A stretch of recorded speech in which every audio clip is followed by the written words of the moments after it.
안녕하십니까. 신의균의 군사TV 디펜스 브리핑입니다. 자, 오늘도 아주 중요한 군사안보 소식 알려드리겠습니다.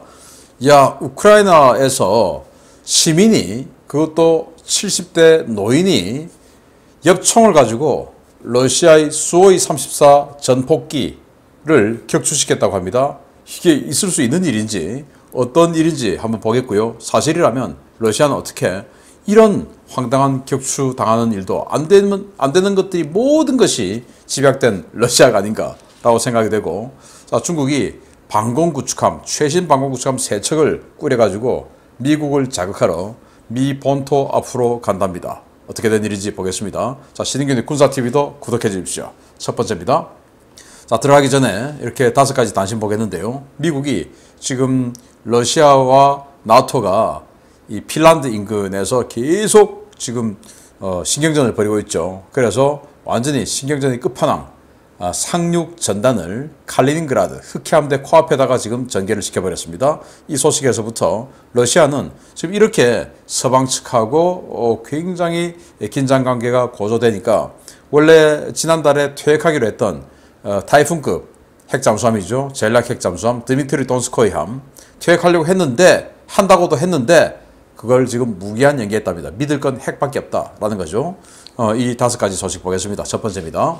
미국의 F-22 전투기 발트해 전투 공중척에 반발한 러시아가 칼리닝그라드에 킨잘 미사일 투발 전투기 부대를 전개하자, 이번에는 미국이 칼리닝그라드 바로 옆에 리투아니아의 키어사지 강습 상륙 전단을 전개시켰다는 소식입니다. 북유럽의 군사적 긴장이 계속해서 심화되고 있습니다. 미 육군이 여단 전투단의 정찰 자산으로 활용하기 위한 미래 전술 무인기 사업 FTUAS의 최종 승자로 에어로 바르먼트사를 선정하고 이 회사의 점프 20 모델을 발주했다는 소식입니다. 현용 RQ-7B 섀도우를 대체하는 이 모델은 수직 이착륙이 가능하면서도 14시간 이상 채공할 수 있어 대단히 높은 범용성을 보여줄 것으로 기대를 모으고 있습니다. 우크라이나의 S-300 방공 시스템을 넘겨준 키프러스가 이스라엘과 아이언돔 도입 협상을 진행 중이라는 소식입니다. 계약이 임박했다는 소식도 전해지는데, 성사될 경우 미국에 이어 2번째 아이언돔 해외 도입국이 될 전망입니다. 튀르키예에서 이륙해 독일로 향하던 A320 여객기가 무전기가 고장났다는 사실을 인지하지 못하고 독일 영공에 진입했다가 독일 공군의 토네이도 전투기에 요격당하는 사건이 발생했습니다. 여러 개 나라의 영공을 통과하는 동안 무전기 고장을 인지하지 못한 것도 놀랍지만 대지 공격용 토네이도 IDS를 스크램블 시킨 독일도 참 놀랍습니다. 러시아가 올해 중에 퇴역시킬 예정이라고 발표했던 타이푼급 전략원잠 드미트리 돈스코이 함의 퇴역이 무기한 연기되었습니다. 현재의 안보 상황에서 드미트리 돈스코이 함을 퇴역시키는 것이 부적절하다는 크렘린의 결정 때문이라고 하는데, 역시 지금 러시아에게 믿을 것은 핵무기뿐인 것 같습니다. 자, 이 터키 여객기가 독일로 가는 중에 무전기가 고장이 난 거예요. 그런데 터키에서 독일까지 가는 길에 그 도중에 뭐 많은 나라들이 있는데 무전기가 고장이 나서 무전이 안 됨에도 불구하고 아무런 제지도 받지 않고 일단 독일까지 간 겁니다. 그래서 독일 영공에 들어오니까 독일 ATC에서 이제 어쨌든 알지만 그래도 이제 의례적인 교신을 시도를 한 거죠. 너 누구냐? 그리고 어느 공항에 착륙하냐? 뭐 인원은 몇 명 타고 있냐? 이제 이런 거 물어보는 거죠. 물어봤는데 대답이 없죠. 뭐야 이거? 해가지고 전투기를 출격시킨 겁니다. 그래서 이 여객기는 그냥 오고 있는데 오른쪽을 보니까 전투기가 있는 거죠. 토네이도 전투기. 그렇게 해서 이제 무사히 목적지까지 갔는데 요격이 된 거죠. 갔는데 문제는 독일 공군입니다. 아니 이 토네이도 IDS는 지상 공격용 전폭기이기 때문에 여기에는 지상 매핑을 전문적으로 하는 레이더가 장착이 되어 있지 공대공 전문이 아니에요. 그러면 당연히 독일 공군에는 유로파이터가 가서 이 요격을 해야 되는데 유로파이터가 준비가 안 되는지 토네이도가 간 거죠. 참 희한한 게 유로파이터가 그만큼 가동률이 안 좋다라는 거 아니겠습니까? 정말 UGV 파이터라고 하는 유로파이터의 극악의 가동률을 우회적으로 볼 수 있는 한 단면이었고, 자, 이 사진 한번 보시겠습니다. 그냥 일반 글라이더 비행기처럼 생겼죠. 이렇게 수평 주익이 있고 뒤에 또 미익도 있습니다. 그런데 여기 또 뭐 프로펠러 같은 게 막 있네요. 쿼드콥터. 그러니까 이 우리 일반적인 이 프로펠러 4개 달린 드론처럼 수직으로 떠오릅니다. 이 쿼드콥터 이 프로펠러를 이용해서 수직으로 떠오르고 착륙할 때도 이렇게 착륙합니다. 그렇지만은 떠오르면 그때부터는 이 기수 주둥이에 또 앞으로 가는 프로펠러가 또 있어요. 그거 가지고 또 전진을 하는 겁니다. 그래서 이런 이제 정찰 드론을 운영을 하게 됐다라는 건데, 야, 이거 그러니까 이제 오스프리 같은 경우는 이 떠서 이 프로펠러를 앞으로 틸트하지 않습니까? 여기에 엄청난 비용이 들어가는데 굉장히 고난도의 기술이니까 이건 뭐 그런 거 없이 그대로 그냥 달려 있는 거죠. 이 쿼드 프로펠러가. 그리고는 이제 앞으로 가는 것도 또 따로 달려 있고 이렇게 날아가는데, 아무튼 이 뭐 비행장이 따로 없어도 또 런처가 따로 없어도 이런 식으로 작전할 수 있는 정찰 드론을 미 육군이 가지게 되었으니까 능력이 더 좋아지겠습니다. 이거 간단한데 우리도 한번 도입했으면 좋겠습니다. 우리 기술로. 첫 번째 소식 들어갑니다. 최근 미국 정치인들의 연이은 대만 방문으로 바짝 약이 오른 중국이 미국을 겨냥한 해상 도발을 준비 중이라는 소식입니다. 최신의 구축함인 055형 두 척을 알래스카 연안에 띄운다고 하는데, 죽으려면 무슨 짓을 못하겠느냐는 말은 이럴 때 쓰라고 있는 것 같습니다. 중국이 갓 취역한 최신의 055형 구축함 두 척을 포함한 소함대를 편성해 가까운 시일 내에 알래스카 일대를 순찰할 준비를 하고 있다고 중국 관영 환구시보를 인용해서 네이비 리코그네이션이 현지 시각 8월 22일 보도했습니다. 네이비 리코그네이션은 중국 관영 매체는 소위 전문가 인터뷰 형식을 빌어 중국군의 강력한 신형 구축함들이 올 연말까지 적절한 전투 능력을 달성하기 위해 동급 함정들과 일본 주변의 아일랜드 체인을 분쇄하는 시나리오를 소화한 뒤 알래스카 인근 해역으로 진출해 원거리 초계 임무를 수행할 것이라고 주장했다라고 전했습니다. 환구시보는 인민해방군 북해함대 소속의 해군함정 훈련센터는 최근 055형 안산함, 우시함, 052D형 바우터우함 등 세 척으로 구성된 소함대가 황해 일대에서 전천 후 해상훈련을 실시했으며 이들은 곧 원양으로 나가게 될 것이다 라고 전했는데요. 이 전투함들은 모두 지난 4월 23일에 취역해 소위 훌러버 잉크도 마르지 않은 전투함들로 평가되고 있습니다. 환구시보는 안산함과 우시함은 만재배수량 12,000톤급의 대형 구축함으로 112셀의 수직발사관과 강력한 상황인식 능력을 갖추고 있어 세계에서 가장 강력한 전투함이며, 이와 함께 함대에 편성된 바우터우함은 최신형 052DL형으로 미국의 알레이버크급 최신형에 필적하는 고성능 다목적 구축함이다 라고 주장했습니다. 중국 군함의 알래스카 인근 해역 초계는 지난해 8월 말 처음으로 이루어졌는데요. 당시 중국은 미국의 패권적 행태에 대한 대응 조치라며 055형 난창함, 052D형 구이양함, 1명 이상의 81호형 정보수집함 한 척, 903형 군수보급함 한 척 등 4척으로 구성된 전대를 알래스카 인근에 보내 미 해안경비대와 대치한 바 있었습니다. 중국의 이번 알래스카 초계 계획 발표는 최근 대만 긴장 고조에 따른 대응 조치이자 미국 연안에서의 초계 활동을 연례화하려는 의도로 풀이되는데요. 미국이 작심하면 일격에 수장될 전력으로 알래스카 앞바다에서 주름을 잡는 중국 함대, 정말 간이 배 밖으로 나온 것 같습니다. 바로 이 두 배들이에요. 지금 이제 서해에서 사격 훈련하고 하는 그런 모습을 공개를 했고, 이 배들이 곧 이제 알래스카 쪽으로 갈 것이다. 그러니까 알류산 열도 쫙 해서 이제 그 열도 분쇄하는 훈련하고, 그리고 알래스카 코앞까지 갈 것이다 라고 했는데, 이게 처음이 아니에요. 작년에도 이렇게, 지금 여기 이 배는 미국의 코스트가드 해안경비대 소속의 경비함이고요. 여기 보이는 이 군함들이 작년에 왔던 난창 052D형 구축함, 그리고 정보함, 이런 것들이에요. 자, 그래서 이 알래스카 쪽은 미국의 해군이 거의 뭐 작전을 하지 않는 곳이죠. 여기는 뭐 공군 전력이 많이 있고, 그래서 미 해군의 군항이 시애틀에 있습니다. 그 시애틀에서 올라오기가 캐나다로 완전히 그냥 거쳐서 와야 되니까 멀어서 잘 안 오고, 또 뭐 크게 올 이유도 없고, 그렇게 해서 사각지는데, 그러니까 미국의 군함들이 득실득실거리는 곳으로는 못 가고, 이제 여기 가서 한번 미국 없으니까 한번 이제 우리 여기 왔어, 미국의 코앞에 가서 우리 무력 시위도 하는 해군이야 라는 거 한번 보여주겠다는 건데, 근데 미국은 정말 이 지역에는 전혀 이 배들을 공격할 전력은 없는 것일까요? 아니죠. 알래스카에 엘슨 공군기지하고 여기에 이 F-35 비행대 그리고 F-22 비행대가 완편되어 있어요.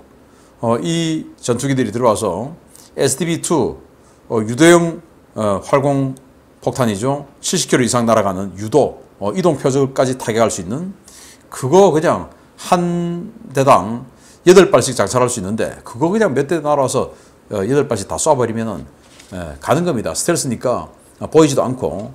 자, 그래서 중국이 정말 까불다가 그냥 꼬르륵 들어가는 수도 있지 않을까라는 기대도 해보는데 뭐 거기까지는 가지 않겠죠. 아무튼 이런 상황 알려드렸습니다. 두 번째입니다. 러시아와 우크라이나는 아무래도 같은 민족이다 보니 조금씩 닮아가는 것 같습니다. 우크라이나 정부가 개전 초 소총으로 수호이 34 전폭기를 격추한 노인에게 훈장을 수여했다는 소식입니다. 기적이 아니라면 허풍이 너무 센 것이 아닌가 싶기도 합니다. 우크라이나 국경경비대가 지난 3월 초 체르니우 전선에서 단신으로 러시아군 수호이 34 전폭기를 맞아 소총탄 한 방으로 전폭기를 격추시킨 노인의 전과를 공식 인정하고 그에게 훈장을 수여했다고 우크라이나 국경수비대가 현지 시각 8월 19일 밝혔습니다. 우크라이나 매체에는 거의 소개되지 않은 이 소식은 국경경비대가 자신들이 공식 홈페이지를 통해 밝히면서 알려졌는데요. 국경경비대는 체르니우에 거주하는 70대 노인인 발레리 페도로비치 씨에게 국경보호에 대한 지원 공로를 인정해 국토방위 훈장을 수여했다고 밝혔습니다. 은퇴한 노인으로 현재는 고향 체르니우에서 연금으로 생활하는 페도로비치 씨는 지난 3월 초 체르니우 시가지를 제공으로 비행하며 민간인 거주구역에 폭격을 가하는 수호이 34 전폭기를 보고 즉시 집에서 총을 들고 나왔는데요. 그는 시가지 폭격을 마치고 저공으로 선회에 돌아가려는 수호이 34 전폭기에 사격을 가해 해당 기체를 격추시켰다고 주장했습니다. 우크라이나 정부는 당시 촬영된 영상들을 취합해 조사한 결과 당시 격추된 수호이 34 기체는 페도로비치 씨가 쏜 총탄에 기체 핵심 부위를 피격당해 추락한 것으로 확인된다며 이번 훈장 수여를 결정했다고 하는데요. 영상과 사진을 분석한 결과 우크라이나 정부의 이번 발표는 실제 일어난 기적이 아니라면 조작일 가능성이 높다는 것으로 평가됩니다. 우크라이나 정부는 페도로비치 씨가 라이플, 즉 소총을 이용해 수호이 34를 격추했다고 밝혔는데요. 영상과 사진에서 페도로비치 씨가 스스로 밝힌 총기는 소총이 아닌 칼리시니코프 계열사에서 제조한 바이칼 MP153 12게이지 반자동 산탄총으로 확인되었습니다. 사냥용으로 널리 쓰이는 이 총기는 총열 하단의 관형 탄창에 5발의 12게이지 탄환을 장전하고 반자동으로 연사가 가능한데요. 일반적으로 근거리용 산탄을 사용하지만 경우에 따라 대구경탄인 슬러그탄을 사용해 최대 360m 거리까지 탄환을 날려보낼 수 있습니다. 12게이지 슬러그탄은 일반 소총구경 분류법을 적용해보면 18.5mm에 달하는 대형탄인데요. 강선이 없어 명중률은 매우 낮지만 100m 이내의 근거리에서 맞을 경우 멧돼지도 한 방에 제압할 수 있는 강력한 위력을 낼 수 있습니다.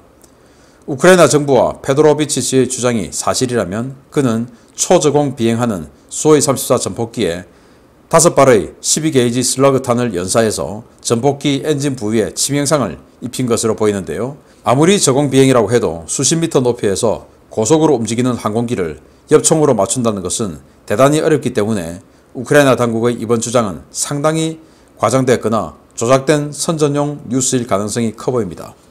어찌되었건 우크라이나 국민들은 이번 발표에 대해 누구도 문제를 제기하지 않고 페도로비치 씨의 영웅적인 전과를 찬양하고 있는데요. 엽총으로 전폭기를 잡았다는 이번 소식, 두고두고 믿기 힘든 도시 전설로 회자될 것 같습니다.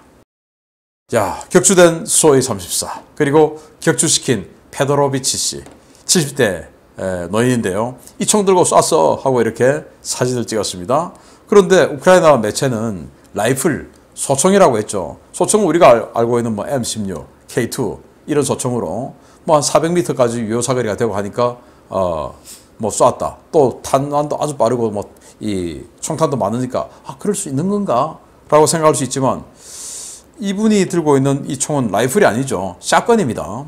엽총을 들고 세상에 총을 쐈다는 건데 여기 이제 버드샷 그리고 벅샷 산탄이죠. 6mm 구경을 기준으로 해서 6mm가 안 되면 버드샷 그리고 이제 새 잡는 겁니다. 아주 이제 작은 탄을 이렇게 많이 보내는 거. 그리고 벅샷 이제 조금 큰 짐승을 잡는 이런 산탄총, 그리고 멧돼지 같은 이런 큰 짐승, 강력한 짐승을 잡기 위해서는 이제 슬러그, 이 탄을 냈는데, 슬러그 보시면 여기 지금 장약도 많이 들어가 있어요. 그러니까 이 강력한 추진력으로 멀리 보내겠다 이거죠. 그래서 버드샷이나 벅샷은 수십 미터밖에 안 날아갑니다. 산탄이기 때문에 이 힘이 확 분산되죠. 그래서 산탄으로 전투기를 잡았다. 그건 뭐 있을 수 없는 일이고 거기까지 날아가지도 않으니까 슬러그가 장전되어 있을 것이다. 그래서 이 총 같은 경우는 여기 아랫부분 이 몸통에다가 이 슬러그 탄을 5발을 장전할 수 있고, 이걸 이제 반자동으로 한 번 당길 때마다 한 발씩 따로 이제 조작할 필요 없이 이런 반자동 총이에요. 이거 슬러그가 장전되어 있었다. 5발. 이제 이런 우연히 슬러그 장전되어 있었다. 이제 이런 생각을 할 수 있고, 또 뭐 그럴 수도 있는 게 지금 전쟁이 벌어졌으니까 자기네들의 안전을 지키기 위해서 혹시 이제 저기 러시아군 군인이 위해를 가하러 오면 쏴서 뭐 죽이려고 하면은 슬러그탄이 있어야 죽일 거니까 뭐 슬러그탄 장전했을 수도 있겠습니다. 자, 이걸로 쐈을 것이다. 자, 그래서 개전 초에 이렇게 하르키우 쪽에 또 키우 쪽에 폭격하러 다니는 수호이 34의 모습인데요. 지금 멤페즈 휴대용 지대공 미사일의 공격에 방어하기 위해서 이렇게 플레어를 터뜨리면서 저공비행해서 가고 있는 수호이 34인데, 이 정도 높이 같으면 360m는 안 되겠죠. 360m를 날아갈 수 있다고 했으니까. 그런데 수평 상태에서 360m지만 대공사격하면 360m까지 또 못 올라가겠죠. 자, 그런 거 감안해서 우리가 봐야 됩니다. 그런데 어쨌든 우크라이나는 이런 그 당시 격추되었던 사진들, 영상들 종합적으로 분석해 본 결과 이 페도로비치 씨가 쏜 그 엽총에 의해서 격추된 게 맞다라고 판결을 내리고, 자, 이렇게 맞다라고 하고는 훈장을 수여를 했는데, 아우, 이 영감님이 정말 기분 좋게 넉넉하게 생기신 분인데 나라를 지켰다 해서 이렇게 준 거예요. 그런데 뭐 이게 진짜냐? 우연히 몇 번 겹치면 진짜일 수도 있죠. 정말 뭐 수호이 34가 정밀 유도 폭격을 하지 않고 초저공 비행을 해서 그런 급강하 폭격을 하고 이제 선회할 때 뭔가 또 이 뭔가 크게 덩치가 또 이제 선회를 하니까 크게 보이고 속도도 느리겠죠. 이때 이제 슬러그 탄으로 때렸다. 이런 우연히 여러 번 겹쳐져서 일어날 수 있는 일인데, 뭐 우연히 여러 번 겹쳐질 수 있죠. 자, 그렇게 해서 이 할아버지가 수호이 34라고 하는 어마어마한 걸 엽총으로 잡았다라고 하는 도시전설이 계속 이어질 것 같은데, 러시아는 뭐 해도 안 되는 것 같습니다. 이게 사실이라면 믿거나 말거나 이었습니다. 마치겠습니다. 감사합니다.